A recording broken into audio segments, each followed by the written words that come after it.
Over the years, Fox 5 has covered the many flooding issues that pop up in Alexandria. Now the city is in the process of deploying an old yet simple technique to try and limit issues. Fox 5's David Kaplan live to us, walking through exactly what they're working on. Hey, David. Hey, Marina, good evening to you. Look, Alexandria has done a lot to try and limit these issues. This is a new thing that they are doing. It's a relatively old piece of technology.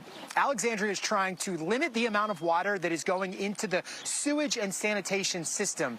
That line is separate than the stormwater line in this part of town where I am near 4 Mile Run. Let me do some walking and talking for you. You might be able to tell I'm at the bottom of a hill. When it rains, the water comes down the hill and goes towards the creek, which is the direction I'm walking now.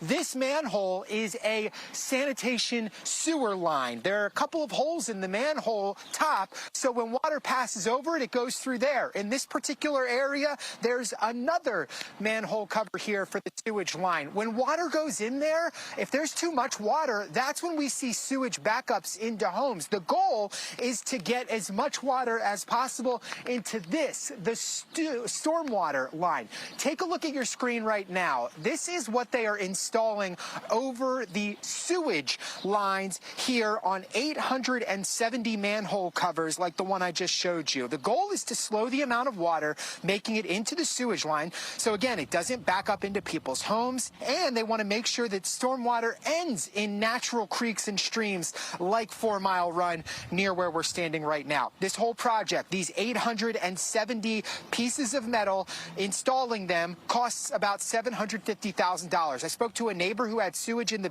basement just a few months ago, and I spoke to the head of Alexandria's sanitation division who gave some more depth about how these stainless steel pans will work. I just was shuddering about what was in that water. I thought it was storm water. It was sanitary water. It's so disgusting. There's a risk of disease. You just don't want that. These pans, essentially what they do is they collect that water, and it still goes into the sanitary sewer system, but at a much slower pace so that it doesn't result in sewer backups into people's homes.